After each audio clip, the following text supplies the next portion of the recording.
Hello there, a warm welcome to another edition of Tech Trends, your weekly journey into the world of tech, innovation, and creativity, all through an African lens.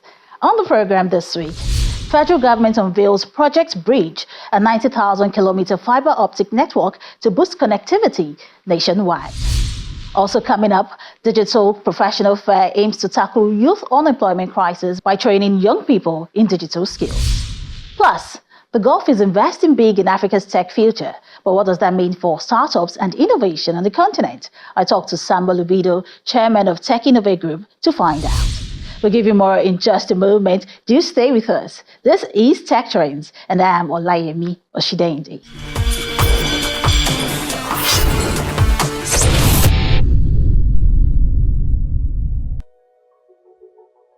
One of the most important things in the digital world is being able to storytell and help people envision the art of the possible with respect to different technologies.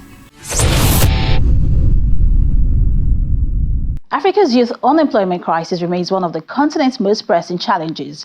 With digital skills in high demand globally, structured pathways to remote job opportunities are emerging as a solution.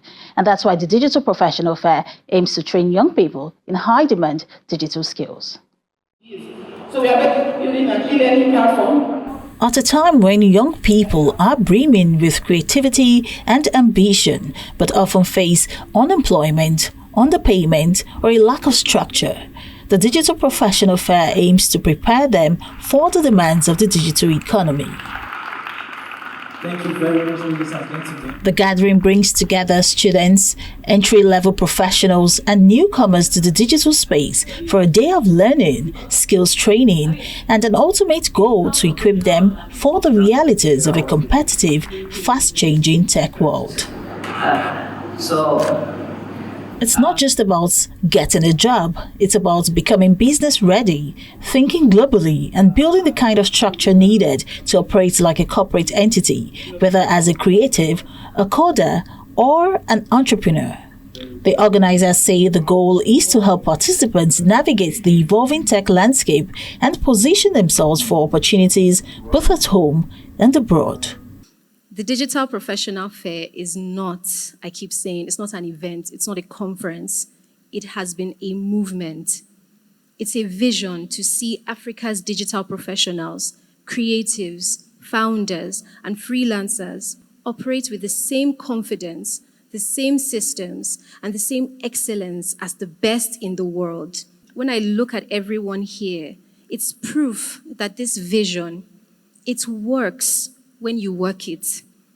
This is what happens when a few decide that one day is today, and today is day one. The event, supported by the Federal Ministry of Communications, Innovation and Digital Economy, features sessions led by industry professionals or sharing insights on how to succeed in today's digital economy. And Africa digital economy, most especially, please look closely at these numbers. We have $712 billion as African digital economy for 2050, which is like a lot of years to come. This projected growth is by the International Financial Corporation and Google. So really, you being here is interesting. You are part of the future, as in the digital age is not going nowhere, especially with the invention of artificial intelligence. Trust me, artificial intelligence just makes it immeasurable. And so you start wondering, the digital transformation is the heartbeat of modern economies, making it a non-optional driver for growth. Really, this is the conversation we need to be having. If you want to get into the digital space, and you're like, how can I get into this industry? Say maybe you studied agriculture, and you have a passion for agriculture. There's probably a farm somewhere in Abeokuta or somewhere far in the north that needs an online presence. So imagine you taking your agricultural experience and merging your content knowledge and bringing it together. You are the perfect staff for that company because you understand the nuances of the business. You understand the technicality of the brand or whatever they are doing, and then you bring your quote-unquote Gen Z spice to it with content. Do you get? It's such an easy way. Healthcare, real estate, construction, like so many industries that you're thinking, I want to get into this industry. How can I get in? Have you considered content? Everybody needs content. The fair addresses deeper issues from unemployment and underpayment to the challenges young people face in turning their skills into sustainable businesses, creating pathways for confident entry into the continent's growing digital workforce. And the organizers hope these sessions will leave participants better prepared to not just enter, but thrive in Africa's evolving tech space. I'm doing, like I said, you need the 40.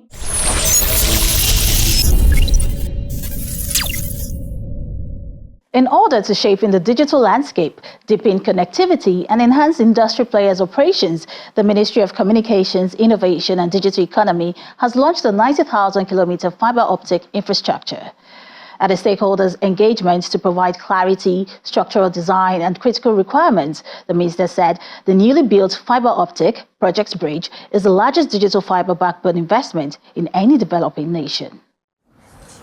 Thank you. Thank you. Please be seated. Nigeria is taking steps to strengthen its digital backbone, with efforts underway to expand internet access and promote inclusion across the country. To drive Nigeria's digital progress. As part of this push, the Federal Ministry of Communications, Innovation and Digital Economy holds a high-level engagement to create awareness about a major initiative by the government to impact the digital landscape. And that's the Project Bridge, an initiative meant to deploy about 90,000 kilometers of fiber infrastructure across the country to tackle the inadequacy of the sector by boosting connectivity and driving economic growth. We also realize that without digital backbone and connectivity, Nigeria will actually struggle to be able to deliver on the promises that we know we have in agriculture. We will struggle to be able to secure our land. We'll struggle to be able to deliver the right quality education. And as a nation, we will struggle also to be able to deliver good quality healthcare services as well. Connectivity is at the heart of the only way we can actually meet our targets as a nation. We're not the sort of country with the opportunity to deliver 5,000, 10,000 kilometers of fiber optic cables in 2-3 years. It's not going to get us to where we need to be. And I looked at all the effort that the government has made in the past, and we figured that whatever we do must be both a partnership between the private sector and the government. And we've seen this across the world. There's actually no country that has thoroughly been able to leapfrog developments in digital infrastructure without some form of support from the government as well. Not that many countries. And this is still the reality across the African continent. There are so many African continents that should be doing exactly the same thing that we're doing today. And that's why, as a government, we've decided to invest alongside the appropriate partners from the private sector, 90,000 kilometers of fiber optic network for the country. Giving significant recognition and respect for existing investments, so we're not looking to duplicate anything, but ensuring that Nigeria can accelerate in the next 3 years quickly a digital backbone that can actually drive the promise that we want to see. Existing infrastructure right now goes to, in quotes, commercially viable places. This network will complement that infrastructure, will create resiliency of that infrastructure, okay, and will make the capillarity in Nigeria more robust and more better. This is a connectivity, an idea of how a local government will be connected. Okay, so the idea is not just to have a backbone. The idea is to also go deeper into the local areas. Okay, we expect that this will drive yourselves. Okay, you have an ISP in Lagos right now. There's nothing stopping you from having an ISP in Brass, okay, or Bonny Island. Once this infrastructure is there, wholesale open access and differentiated pricing. Designed as a special purpose vehicle, the project will draw in private sector funding and expertise, complementing the National Broadband Plan, which targets 70% broadband penetration and faster minimum internet speeds even in rural areas. We are privileged to have a bird's eye view of this plan, and I think from what Quality presented, it's really mind-blowing what this can achieve for all of us here. We all want to partake in providing services around the country, and we know what our main pain point is. Our pain point is connectivity. The investment that's required to connect or take our capacity from Lagos or wherever up country is huge. And if an SPV is being formed that will allow us to extend our services far beyond the shores of where we are now, I think it's highly commendable. One arrangement for financing is ongoing, with the government taking up 49% of the SPV. Industry players who have been invited to come on board seek clarifications. My question to you would be first in terms of your approach to implementation, because I'm hearing you say that you're waiting for the full investment to come in. Maybe I didn't hear that well. But I think I give it to the president, President Tinubu, for the, and as one phase is completed, more people are encouraged and more people jump in. So I just want to know if you're going to take that approach so that we can face this, because we would love to really get some of those organizations to enjoy this. How the smaller players will be able to acquire equity out of the 51%, and what kind of support you can provide for us. The idea is not that we'll wait for all the cash to be in the bank account, but this is not a project that will start if we don't have private investors who sign up to be part of it. And that's what I keep saying. The local guys may have reasons for being reluctant, but there are foreign private investors who sees why they should own part of the backbone for a country our size. And we should remember, this is a country that is adding 5 million new people every year. We will truly be close to 500 million by 2050. And all these people would not be able to survive without connectivity. So someone will own the backbone that will provide that connectivity to them. So the question is whether it's going to be you or we're going to wait for other people. I know this is the hottest part of the conversation. There's no reason why anyone from anywhere cannot choose to invest in it, whether foreign or local. We'd like to see more local participation, but it's open to anyone that understands investment in digital infrastructure. Because for us, our people must be connected. The government seed investment is expected to attract more private capital, and with it, new opportunities for internet service providers to expand access nationwide. The next step is to move from the high-level plan to nationwide implementation. Network for Project Bridge.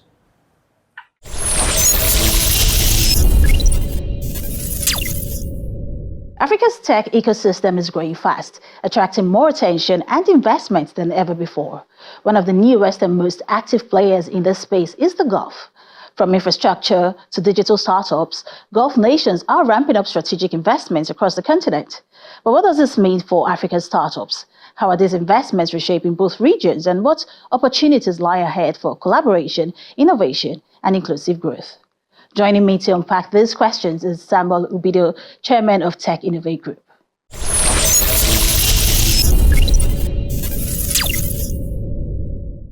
Samuel, in some of our previous conversations, we've talked about a couple of things, like the fintech space and financial inclusion. We've also spoken about Nigeria's cybersecurity landscape. But this conversation is about tech investments and collaborations happening between Africa and the Middle East. There's been a noticeable shift from Gulf nations, especially members of the GCC, towards deeper investment in Africa. What would you say is driving this new wave of interest, especially in sectors like tech and infrastructure? Sure. I think from my point of view, I can break it into two elements. First of all, will be the economic diversification. First of all, it's a primary move. We see most of the Gulf states looking to move away from oil and gas. We're looking into tourism, looking into tech investment and real estate.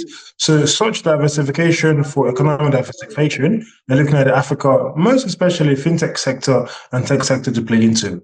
And then secondly, you're talking about geopolitical strategy and security concerns. So I guess Africa is relatively known to be a safe state. So if you look at the Senegal, the Tanzania, the Ghana, stable economy, stable state, and that's sort of an interest for the Gulf states as well. This shift seems a bit strategic, right? It appears Africa clearly has something that these Gulf countries want. With the youthful population, there's the rising internet penetration, and even you can say tech innovation as well. What makes the continent such an attractive destination for those investors right now? I think for me, if you look at Africa, we can break it into four high-level elements. So in addition to the tech ecosystem, Africa is rich in natural resource from a vast natural resource point of view, which could be a reason for an interest. If you look at recently, a UAE-based company is investing heavily into the Uganda oil and gas space. Also, you look at an Emirati firm looking at the Zambian space as well.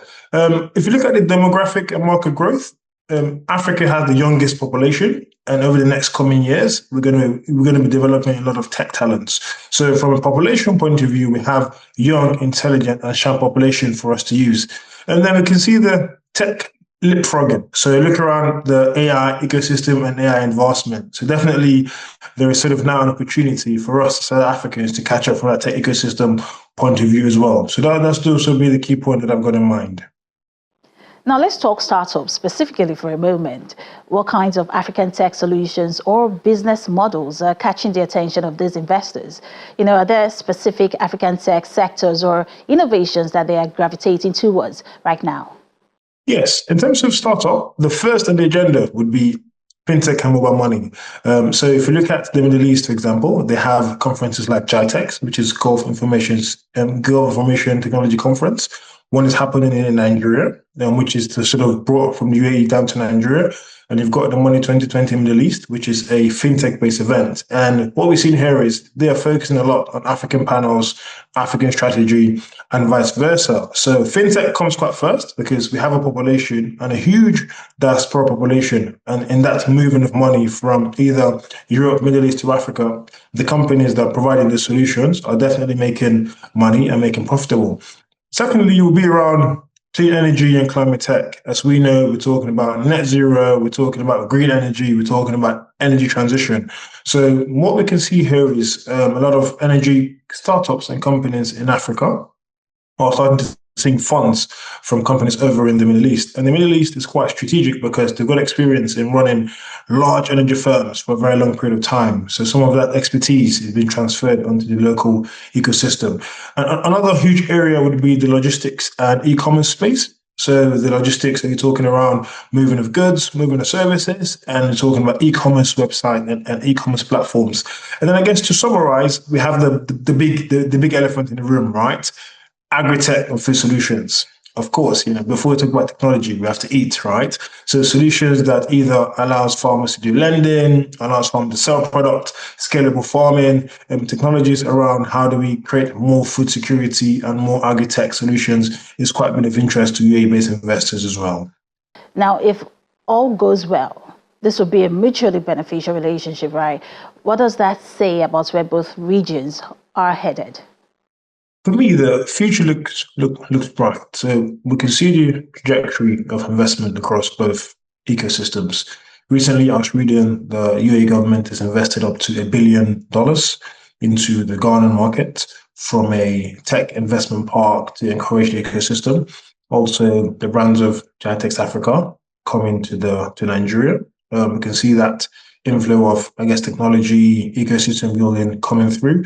And also from a, Saudi ecosystem point of view, well, we can see, and recently I was reading around Kuwait investing heavily into the Nigerian ecosystem. What I see is there is now a strategic opportunity in terms of the Gulf states invest in Africa, and also some of the best practices which we've learned from Africa going also into the Middle East. So I think that the future is bright because we both have complementary natural resources, we have complementary talent, and almost similar cultures. So definitely that trade between both ecosystems is only going to get better and only going to provide an alternative route and path for investment. That would be my thoughts. Talking about GITEX coming to Nigeria, Samuel, there's also a cultural and social angle to it, right? Because the way we do things here in Nigeria is quite different from over there. But then how can both countries work together to build more inclusive startup ecosystems? Sure. This is quite a very good example of how this works. So if you look at the partnership in the route into market, so about 3-4 weeks ago, we had the first national cybersecurity conference, which was in partnership with a UAE-based company. that brought together the right ecosystems for that. Then GITEX Nigeria, that's now partnering with the Ministry of Communications and Digital Economy through NITDA as the implementing agency. And I think what we've seen here is in the Middle East, they've obviously mastered the act of doing large-scale conferences quite well and also made it quite profitable. So I was reading a report from the last year's GITEX, the economic output over in the millions, which is, of course, breeding more tourism, more investment, more partnership, and also an increased trust. I think similar playbook in the Nigerian ecosystem is only going to support the ecosystem, because what we're going to do is we're going to bring in international companies. We're going to be showcasing Nigerian and African-based startups. We're going to bring in the right government partners, and globally is going to bring in trust, because they're going to say, well, there are a lot of fantastic companies in Nigeria and also fantastic companies looking to go into Africa and Nigeria to do business. These initiatives is taking best practices for what has been honed over in the Middle East and then implementing something similar in Nigeria, localizing it, and then taking it from there. And recently, we've just collaborated with the PRESIFY, so the Presidential Committee for Financial Inclusion and Economic Matters, will be leading a delegation of respectable fintechs, bank, and government stakeholders over to Saudi in September. Aim there is pretty clear. So we're going to look at the Saudi ecosystem from an investment, fintech, financial point of view, and see what lessons can be learned and what partnership we can bring in from both corridors, because ultimately trade is when two ecosystems connect, and then there's exchange of value across both parties. So for me, I'm very optimistic. I think Africa and Nigeria, we're ready. We're opening our borders, our partnership, and looking for strategic partners to take us to that next step. Well, baby steps, right? But how can both parties ensure that this growing partnership is not, just profitable, but, to ensure that it is sustainable, it is impactful, and of course, mutually beneficial for the people on the ground? Sure. I think that's a very fantastic question, because whenever we embark on any initiative, we think about the sustainability. And that is very important, because one man can have a vision, but if the people don't buy along with that vision, post the man, that vision, I guess they do say it sort of goes away. So from my point of view, I think there's three elements to this. The first element is the government-to-government element, whereby we have Ministry of Trade and Investment in the African and Nigerian side, and also Ministry of Trade and Investment over in the GCC regions. What MOUs are we signing, and how close are the trade investor desks communicating? Because that's the first high-level policy and collaboration road in terms of, okay, well, a large company wants to come into Nigeria, or a large company from Nigeria wants to go to GCC. Of course, they'll first approach the Ministry of Trade and Investment. Now, within those ministries, do they have dedicated desks, dedicated skilled workers, and MOUs signed to foster that collaboration?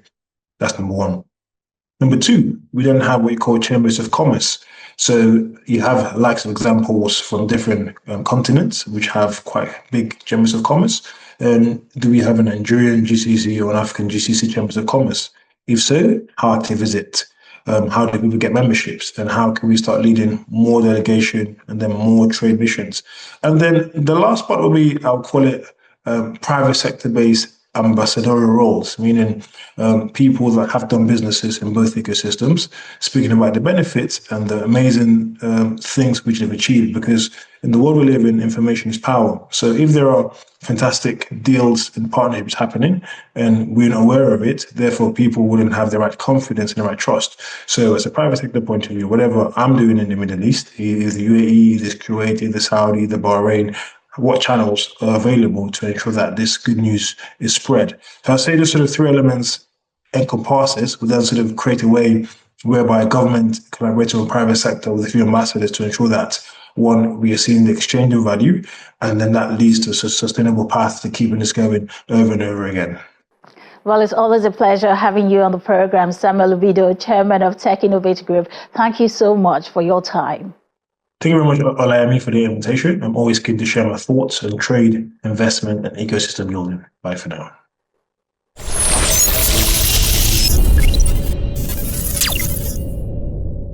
Well, it's a wrap on the show this week. Thank you for watching. Just as always, we will continue to show you how startups, big techs, and, inventful thinkers are crafting homegrown solutions using technology in the country.